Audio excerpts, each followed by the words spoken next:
안녕하십니까. 월간조선 박혜석입니다. 오늘은 고민정 더불어민주당 의원에 대해서 얘기를 해보겠습니다.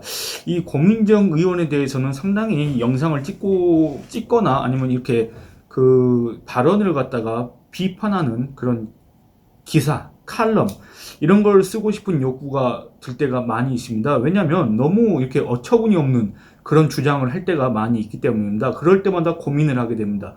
과연 이 사람 고민정 의원을 이렇게 다룰 만한 그런 어떤 정치적 비중이 있는 사람이냐, 그렇게 생각해서 별로 기사로 쓴 적이 없습니다. 그런데 오늘 이렇게 영상을 찍는 이유는 너무 이렇게 누가 옆에서 비판하고 뭐 조언하고 이런 사람이 없다 보니까 마치 뭔가 자기가 정말로 이렇게 우리나라 국정 전반에 대해서 마치 뭘 잘한다는 듯이 지금 이렇게 여기는 것 같아서 소위 자아도취 이런 거를 보이는 것 같아서 이 사람에 대해서 얘기를 안 할 수가 없습니다.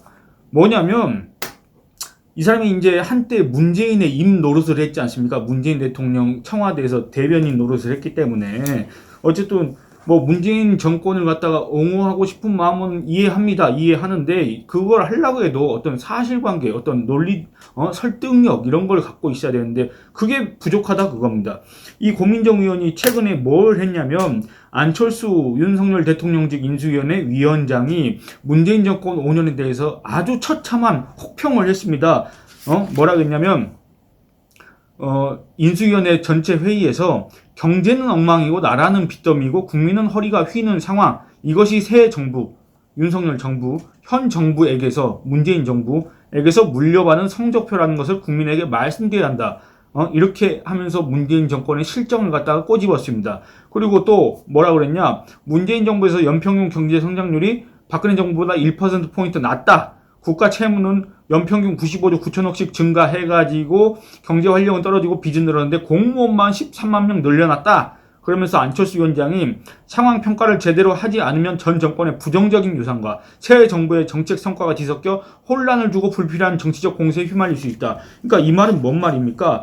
그러니까 문재인 정권의 과오, 문재인 정권의 실책, 실패를 갖다가 철저하게 분석해가지고 이거를 반면교사로 삼아서 윤석열 정부는 그 전철을 밟지 않아야 된다. 그와 같은 실수를 되풀이하지 않아야 된다. 이런 아마 경고, 충고 이런 걸 수도 있겠습니다. 그러니까 달리 말하면 뭐 문재인 반대로 해야 나라가 산다. 뭐 이런 주장일 수도 있습니다. 또 이게 뭔 말이냐면 이 국민들 뭐 체감하기로는 문재인 정권이 잘 하지 못했다 이렇게 체감하는 국민들이 많기 때문에 대선에서 윤석열 당선인을 택한 사람들이 많아서 결국엔 정권 교체가 이루어진 거 아니겠습니까? 그럼에도 문재인 정권이 과연 뭘 못했느냐 이렇게 했을 때 자신 있게 얘기할 수 있는 분이 과연 얼마나 계십니까? 우리 국민들 상당수는 아예 관심이 없습니다. 관심이 없기 때문에 아마 이재명 더불어민주당 당시 후보가 그 정도의 표를 받을 수 있었는지도 모르겠습니다만 어쨌든 그렇습니다. 그러다 보니까 이거 자칫하다가는 윤석열 정부가 독박을 쓰게 생겼다. 속된 말로 똥바가지를 뒤집어 쓰게 생겼다. 그런 어떤 공포, 두려움, 걱정, 우려 이런 거를 갖다가 표현했던 게 아닌가 그런 생각이 듭니다. 아니 그러니까 전임 정부, 문재인 정부가 잘 못한 거를 우리가 그 후과를 치르고 있는데 마치 이게 윤석열 정부가 못한 것처럼 이렇게 뒤집어 쓸까봐, 누명을 쓸까봐 이런 걸 걱정하는 것 같습니다.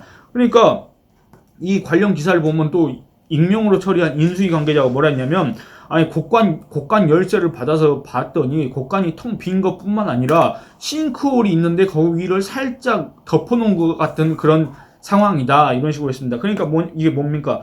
부실 상태를 은폐하기 위해서 지금 문재인 정부가 지금 그렇게 해놨다는 그런 표현 아니겠습니까? 비유 아니겠습니까? 그러니까 한마디로 기업으로 따지면 어떤 분식회계를 지금 해놨다 이런 주장 아니겠습니까? 여기에 대해서 이제 안철수 위원장이나 이 윤석열 대통령직 인수위원회가 이런 식으로 혹평을 하니까 문재인의 입 노릇을 했던 고민정 의원이 12일날 자기 페이스북에다가 이 관련 기사를 올린 다음에 안철수 위원장의 이런 지적에 대해서 반론이랍시고 이런저런 주장을 했습니다. 아주 척척 박사가 나셨는데 뭐라 말냐면 이 사람이 이랬습니다. 곡간 타령도 틀렸다 이렇게 합니다. 이 곡간이라고 그러니까 갑자기 또 생각나는 게 이 고민정 의원이 청와대 대변인 노릇을 할 때 무슨 곡간에 돈을 쌓아두면 썩기 마련이라고 했지 않습니까? 지금 뭐 그 곡간에 쌓아둔 게 무슨 굴량미입니까? 무슨 쇠곡입니까? 조선시대입니까? 이조시대? 쌀 쌓아놓은 겁니까? 뭐 썩습니까? 썩기를.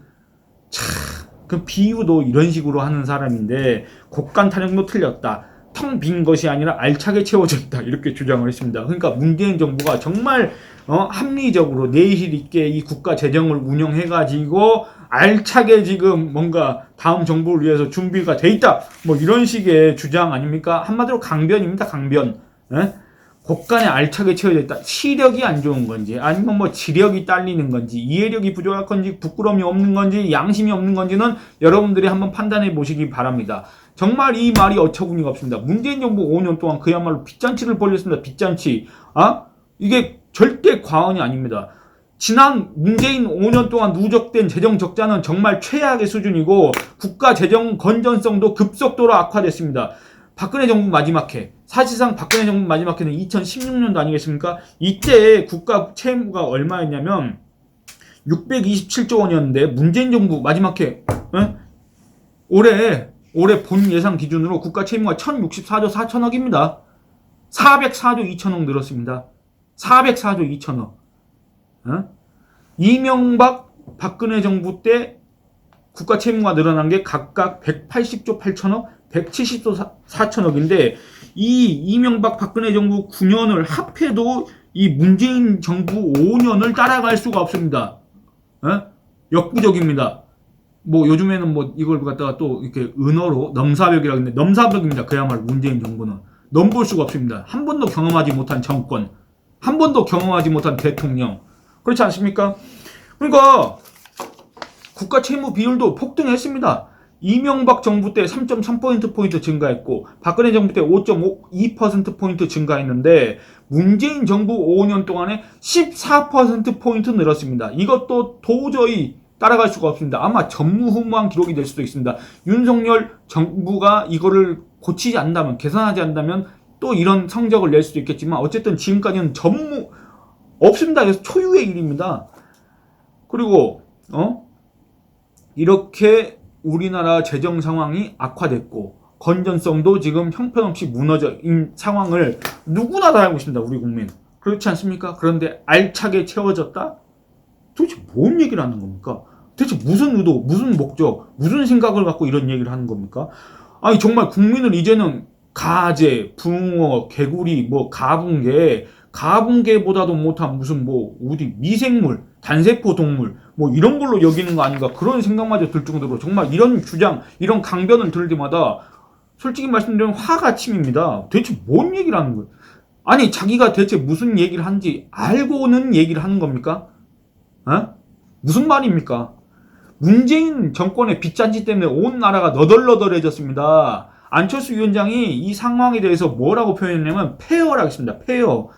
이게 뭡니까? 폐허라는 게 형태가 없이 무너져 내려가지고 그 흔적, 잔해만 남아있는 그 상황. 그걸 갖다 폐허라고 그러는데 이 지금 대한민국이 문재인 정권 5년을 거치면서 폐허가 됐다고 안철수 위원장이 그렇게 지적을 했습니다. 그러니까 대한민국의 근간을 흔들고 대한민국을 파괴하고 결국에는 그 기초, 그 형태만 간신히 남아가지고 지금 유지하고 있는 언제 무너질지 모르는 그런 상황이다 그겁니다. 그런데 알차게 채워졌다? 그 근거를 고민정 의원이 또 그 페이스북 글에다가 이렇게 썼습니다. 그 중에 하나가 뭐냐면 3월 수출 실적이 634억 8천만 달러다. 이거는 1956년 모역 통계 집계 이래 역대 최고 실적이다. 이렇게 자랑을 했습니다. 이거 4월 1일 날 문재인 대통령도 자기 페이스북에다가 여러분 문재인 정권, 문재인 정부 5년 동안 나라 경제가 망가졌다는 게 사실일까요? 하면서 얘기했던 게 이겁니다. 3월 수출 실적이 어쩌고 저쩌고 하면서 경제가 망가졌다 그러면 우리 기업들이 섭섭해하지 않을까요? 네, 맞습니다. 기업들은 섭섭해할 수가 있습니다. 그런데 그걸 갖다가 마치 문재인 정권의 공인 것처럼 얘기하는 거 그것도 기업들이 엄청 속상할 겁니다. 엄청 속으로 화가 치밀 겁니다. 그렇지 않습니까? 대체 문재인 정권과 수출 실적이 무슨 상관이십니까? 뭘 하나 제대로 했다고 수출 실적을 갖다가 남의 공을 갖다가 남의 기여한 걸 갖다가 왜 갖고 왔고 자기가 뭔가 한 것처럼 그렇게 자랑을 합니까? 그리고 수출 실적 이게 자랑할 거리나 됩니까? 안 됩니다. 제가 지난 영상에서도 말씀드렸다시피 이 수출 실적 이겁니다. 일단 1월부터 한번 보겠습니다. 1월 수출 실적 이거는 정부에서 발표한 겁니다. 1월 수출 553억 2천만 달러. 수입 602억 1천만 달러. 그러니까 뭡니까? 무역 수지가 어떻게 됐습니까? 적자입니다. 적자. 48억 9천만 달러 적자. 그리고 2월달은 지금 제가 안 적어갖고 왔는데, 그럼 3월 보시겠습니다. 문재인 대통령의 입노릇을 했던 고민정 의원이 그렇게도 입에 침이 마르도록 지금 자화자찬하고 있는 3월달 수출 실적을 보고 들어가겠습니다. 3월 수출 634억 8천만 달러 이겁니다. 수입은 얼마냐? 636억 2천만 달러. 여러분 어떻습니까? 무역 수지 어떻습니까? 1억 4천만 달러 적자입니다. 적자예요. 이게 자랑입니까? 또한 아까 제가 말씀드렸다시피 이 수출량 증대와 문재인 정부는 대체 무슨 상관관계가 있습니까? 문재인 대통령도 그렇고 고민정 의원도 그렇고 이 수출 실적이 늘어난 거 요거에 대해서 문재인 정부가 기여한 게 있으면 제발 얘기를 한번 해보기 바랍니다. 자세하게 한번 설명을 해보기 바랍니다. 그리고 무역수지 적자가 난 걸 지금 자랑하는 겁니까? 무역수지 적자입니다. 지금 1억 4천만 달러 적자가 났습니다. 어떻습니까? 이게 자랑할 겁니까?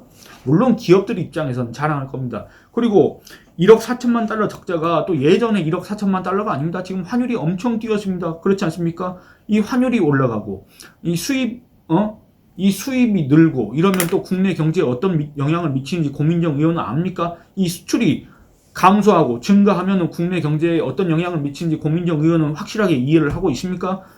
환율이 올라가면 수출과 수입 이게 또 어떻게 바뀌는지 이게 국가 경제에는 어떤 영향을 미치는지 알고 있습니까? 정말 궁금합니다. 그리고 또 고민정 의원이 내세운 게 하나가 뭐냐면 건강보험 누적 적립금 20조 2천억 원 라고 가로치고 박근혜 정부에서 물려받은 것보다 많은 금액 가로 닫고 이렇게 얘기를 했습니다.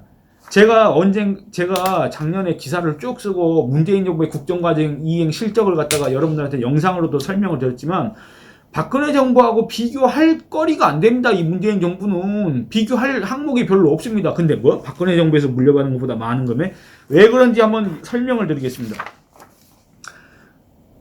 박근혜 정부 당시보다 문재인 정부가 건강보험료를 많이 걷고 있습니다. 박근혜 정부 당시 연도별 건강보험 인상률은 2013년 1.6%, 2014년 1.7%, 2015년 1.35%, 2016년 0.9%였습니다. 그런데 문재인 정부 들어와가지고 2017년에는 동결했는데 2018년 2.04%, 2019년 3.49%, 2020년 3.20%, 2021년 2.89% 이렇게 해가지고 건강보험 가입자 부담액이 얼마나 커졌냐면은 2016년에는 건강보험 가입자가 한 달에 평균적으로 98,128원을 가구당 부담을 했습니다. 그런데 2019년에는 109,558원 이렇게 늘었습니다. 그런데 2019년 이어서 2020년에 3.20%, 2021년에 2.89%가 또 인상됐기 때문에 건강보험료가 이것보다 훨씬 많습니다. 이렇게 건강보험료를 엄청나게 걷어갔습니다. 그리고 말씀드리고 싶은 건 2016년도 박근혜 정부 사실상 마지막 해 건보 누적 적립금이 20조 원 정도였습니다. 근데 지금 20조 2천억 원 됐다고 자랑하지 않습니다. 박근혜 정부에서 물려받은 것보다 많다 이렇게 했지 않습니까? 그런데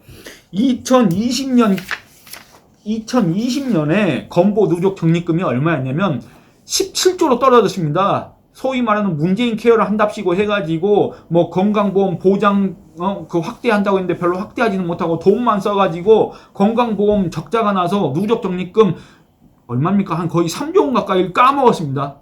그런데 이게 2021년이 돼가지고 바뀐 겁니다. 다시 20조 원대를 회복한 겁니다. 왜 그런지 아십니까? 여러분들 잘 아실 겁니다. 코로나19 때문에 그렇습니다. 코로나19 때문에 사람들이 마스크 끼고 손 잘 씻고 이러니까 병원에 잘 안 가는 겁니다. 그리고 병원 가서면 감염될까봐 또 잘 안 가는 것도 있고 어쨌든 이러다 보니까 병원에 안 가니까 건강보험 공단에서 나갈 돈이 있습니까? 없습니까? 이게 확 줄어드는 겁니다. 그래서 2021년에 흑자가 2조 8천억인가 났습니다. 까먹은 거 다시 회복이 됐습니다. 이게 문재인 정부가 잘해서 혹은 문재인 정부 산하의 건강보험 공단이 잘해서 이런 흑자가 났습니까? 고민정 의원이 거기 일조해서 흑자가 난 겁니까? 아닙니다. 그냥 우리 국민들이 코로나19 때문에 병원에 안 가다 보니까 그런 건데 마치 이걸 갖다가 고민정 의원은 뭘 알고 얘기한지 모르고 얘기한지 모르겠지만 이게 마치 문재인 정권의 무슨 공인 것처럼 문재인 정권 덕분인 것처럼 이렇게 얘기하는 거는 사실상 국민을 모독하는 거 아닙니까? 국민을 우롱하는 거 아닙니까? 또 뭐가 있냐면 외국인 투자 34% 증가 또 이렇게 얘기를 하고 유니콘 기업이 세계에서 18개로 증가 이렇게 얘기를 합니다. 먼저 이것부터 얘기해 보겠습니다. 유니콘 기업 그러니까 이게 무슨 뭐 소위 말하는 스타트업이 뭐 시가 1조 원 이상 그런 기업으로 성장하는 건가? 제가 정확한 기준은 잘 모르겠습니다만 어쨌든 상당한 규모의 기업으로 성장해 가지고 시장에 안착하고 그 시장의 어떤 주도적 역할을 하는 그런 기업으로 성장을 했다. 이걸 갖다 유니콘 기업이라고 하는 것 같은데 이 유니콘 기업이 세계에서 18개로 증가했다. 이것도 통계를 한번 확인해 봐야 되겠습니다만 아니 이거하고 문재인 정권하고 그러니까 뭔 상관이냐 그겁니다. 이걸 설명을 해줘야 될 거 아닙니까? 그래야 반박이라도 제대로 할 수 있지. 안 그렇습니까? 그리고 외국인 투자 34% 증가 또 가로치고 박근혜 정부 대비 가로닫고 이렇게 했는데 그러니까 외국인 투자도 문재인 정부하고 뭔 상관이냐 그겁니다. 이런 식으로 만약에 따져보면 어떤지 아십니까? 이명박 정부 때 있지 않습니까? 이명박 정부 때 외국인 투자가 노무현 정부 때보다 59% 증가했습니다. 그러면 이런 식으로 어떤 정권의 성적을 따지자고 한다면 노무현 정부, 문재인 정부, 이명박 정부를 발 뒤꿈치나 따라갈 수가 있겠습니까? 그렇지 않습니까? 그러니까 한마디로 이런 어떤 논거라고 내세운 고민정 의원이 그렇게 아마 고민을 했는지 안 했는지 모르겠지만 논거라고 내세운 것들이 별로 논리적 설득력이 없고 아까 제가 말씀드렸던 건강보험공 누적 적립금 또는 뭡니까 수출 실적 이런 거는 사실관계와 다르고 국민들 한마디로 호도하는 거다. 이거 아닙니까? 아니 대체 고민정 의원의 보좌진들은 뭐 하고 있습니까? 아니 자기가 이렇게 보좌하는 의원이 이런 식으로 사실관계가 다르거나 아니면 논리적 설득력을 갖추지 못한 주장을 갖다가 한다고 하면 거기 옆에서 조언을 해주든가 아니면 그런 주장을 뒷받침할 만한 자료를 갖다가 충실하게 이렇게 찾아가지고 준비를 해주든가 그래야지 뭐 하고 있는 겁니까? 뭐에 월급 받습니까? 고민정 의원도 마찬가지입니다. 아니 국민들한테 이런 얘기를 할 거면 자기 자신이 노력을 해가지고 말이야 논리적 설득력을 갖춘 주장을 해야지. 뭐 그냥 대충 뭐 문재인 대통령이 한마디 했다고 이거 따라서 하고 그러면 되겠습니까? 아무리 대변인을 했다고 해도 이런 주장까지 따라서 하면 되겠습니까? 제발 국회의원 본연의 역할에 충실하길 바랍니다. 예, 오늘은 이만 줄이겠습니다. 감사합니다.